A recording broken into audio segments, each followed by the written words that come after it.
so I'm gonna make this quick. Um, but I do think it's worth saying something about. I read about Ari Lennox, and I don't, like I said, I don't know much of her music other than the song Pressure. Um, I did find it, I actually liked it or whatever.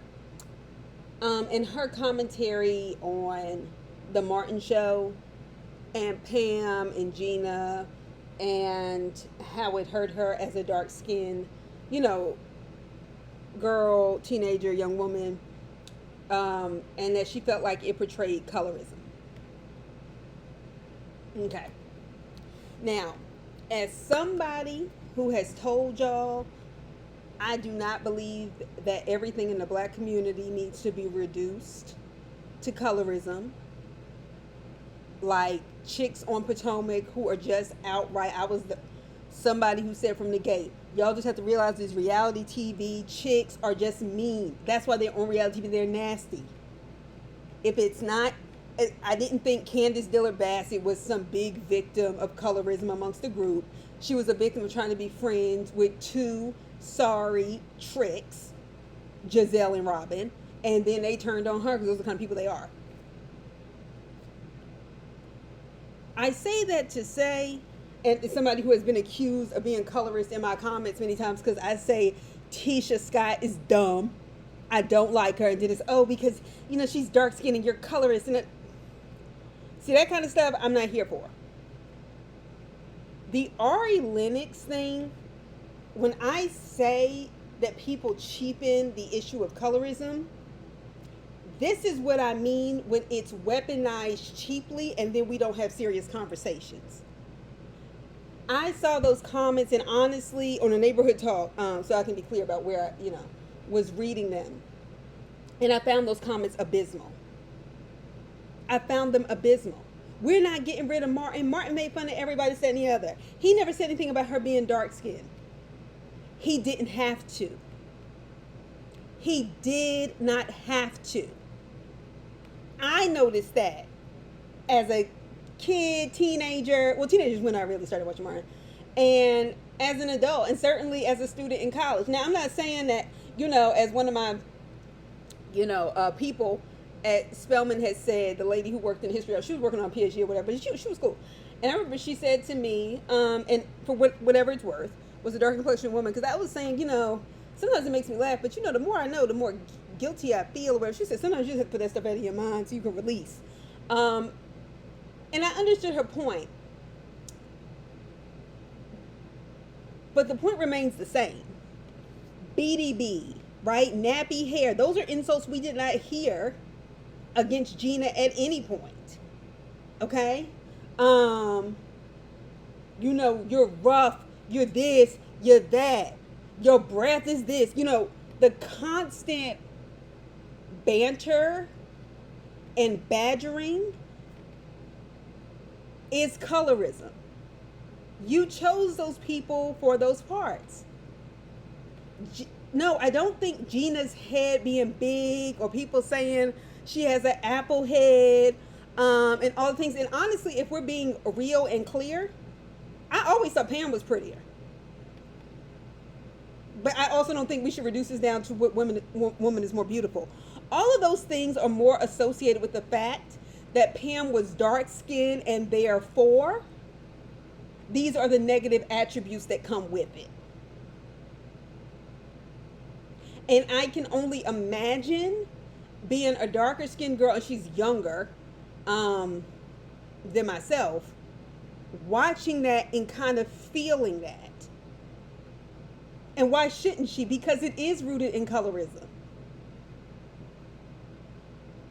Somebody saying, Martin got talked about because he was short. It was Martin's fucking show. Martin is not a little person. You know what I mean? He's not somebody who would register under a disability for just not being tall.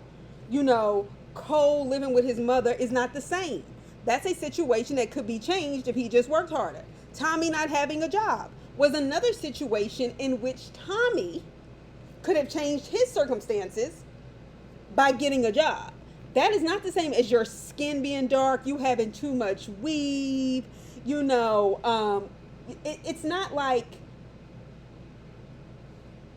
Kyle and Maxine on Living Single, for example. Complexion out, whatever the case is. Those were two people that went in evenly as equal opportunists, and that was a fair fight as far as I'm concerned each time, and it was still funny.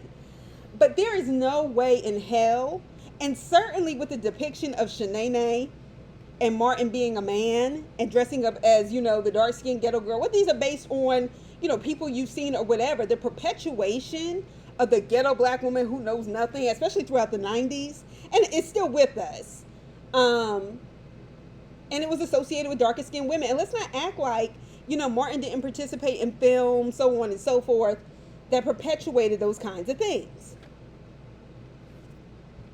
Let's talk about Kid and Play, House Party, Class Act. Kid was the light-skinned one with the big box. Play was fine, but he was not known for being smart. He was over-sexualized, as they often depict black men, as, and whereas Play was automatically the nerd who was good in school, and just still, even though they were friends, I'm not saying that all of it is the same, but I'm making a point. Gina was still in that movie, House Party, Tisha Campbell, I'm sorry, and AJ Johnson. AJ Johnson was the fast one who lived in the ghetto, drinking 10 pounds of Kool-Aid, and nobody worked in her house. Tisha Campbell plays the part of the light-skinned, bougie black girl whose parents are bourgeoisie, well-educated. She lives in a big house, but she's sweet, not giving it up too soon. All of those things. Okay, Martin was in that movie. Shall we go? And it's not to just blame Martin Show, but Martin Show, yes, colorist. Okay, if we're going to just start using that term, these are the times when we need to talk about this seriously, because those images stay in people's heads, and it determines and helps people develop a sense of identity, and one that can oftentimes be damaging. Okay, so you look at Boomerang, a movie I love. I'm not suggesting I don't like House Party and all these other things. Eddie Murphy, well, I don't know, because he had Leela Rashawn first and didn't like her, and then Robin Gibbons. But the Holly Berry character is the sweet one that wins out.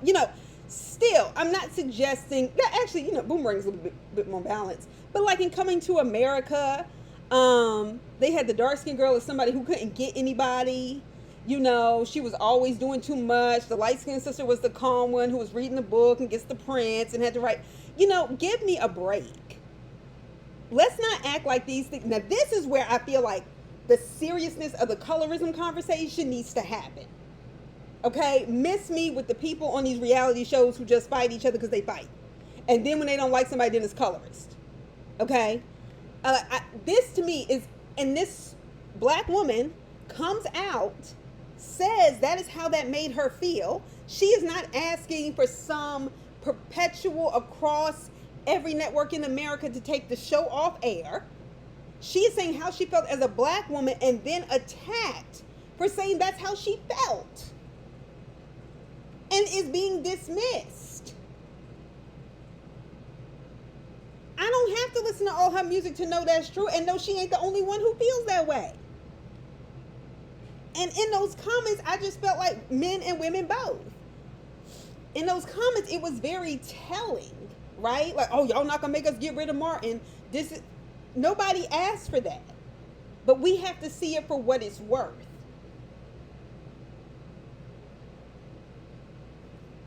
Shanae, loud ghetto braids, don't nobody want her either, or she got men that don't nobody want. Pam can't keep a man, yet Gina has this relationship with Martin, even though he's sexist as hell. Like, that's real.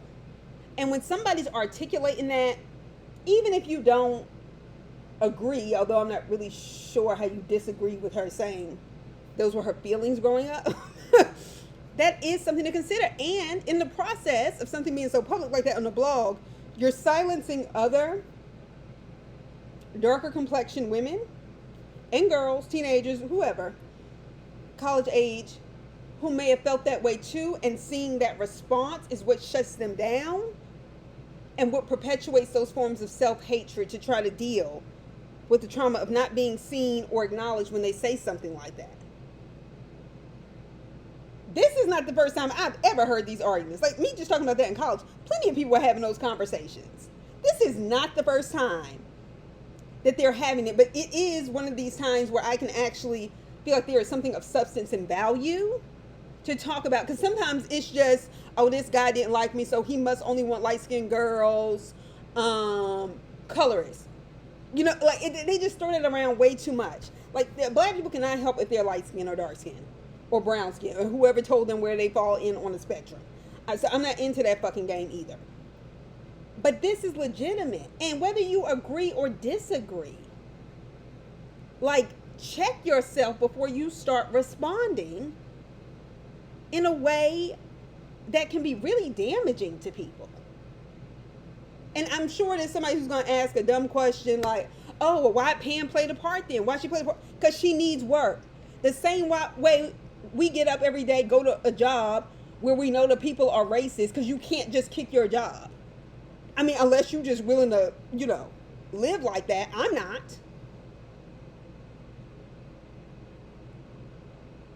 And you need health insurance. So there's stuff you just have to endure. Let's not act like there's all of these parts just for African American women.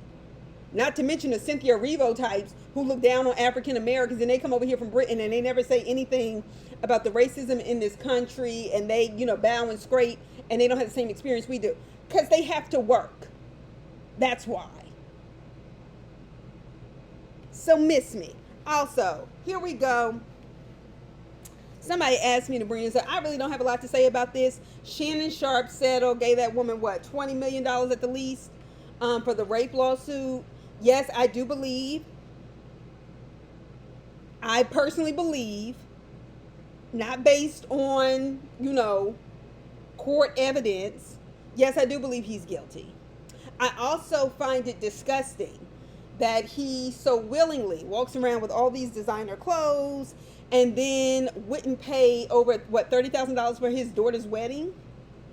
His daughter, who is a doctor and who went through medical school, and said that if anything happens, your father should be your last call, not your first.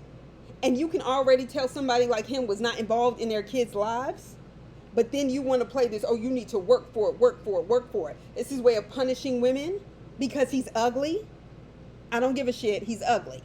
And another black woman with a father not there.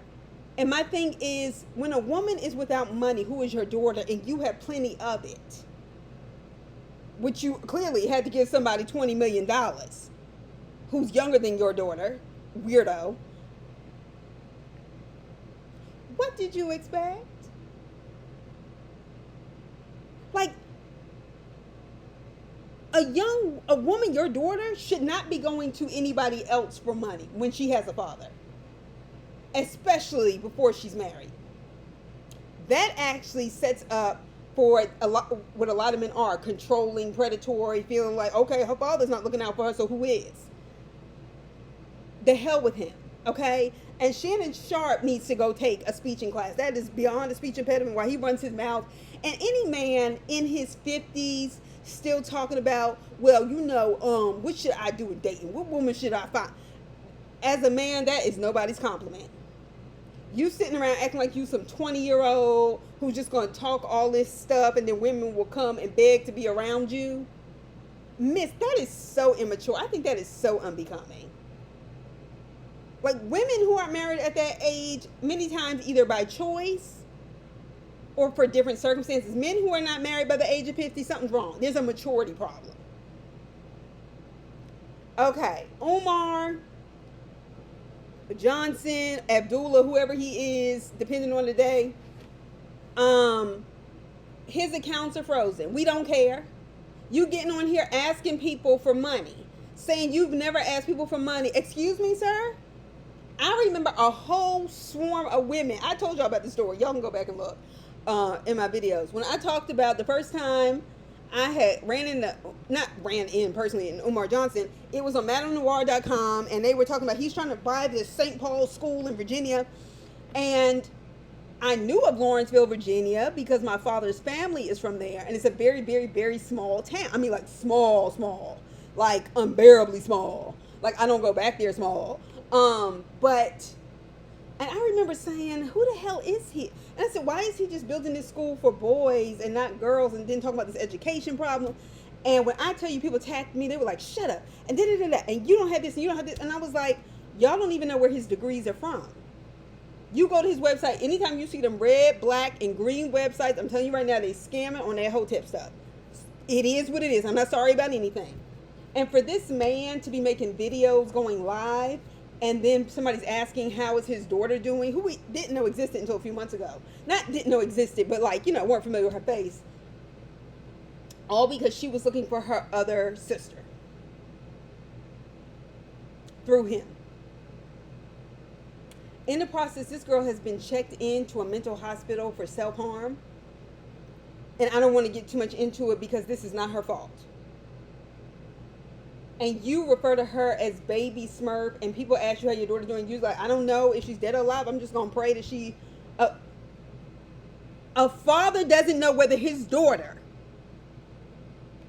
who's building this school for black boys, but in back child support for all these years, doesn't know whether his daughter is dead or alive. First of all, the school has always been a scam. But even if it was, and you still willing to send your son to a school with a so-called principal who doesn't even know whether his own daughter is dead or alive in the same city he lives in, something is wrong. Something is very wrong. And no, I'm not going to break my neck defending black men who do wild stuff like this. That girl, I don't know what she's dealing with. What I do know is that he's irresponsible as a father. That girl made that video on a TikTok because she couldn't get through to her father. But she sees him all over the internet as a meme, as a this, as a that. Shannon Sharpe, you paid that woman $20 million and got fired from ESPN. Good. Good. I don't care about putting no money in your pocket. Excuse me. Long gone are the days, at least in my life, defending black men because they're black and all this stuff, and then all they do is wreak havoc in the lives of black women. And in order for this to be addressed, you have to call it out when you see it. So that's my spew. Please let me know what you think about, the Morton controversy and stuff in the comments. But I'm going to tell you right now, I stand where I stand on that. All right. I'll see y'all for, Life After Lockup. Okay.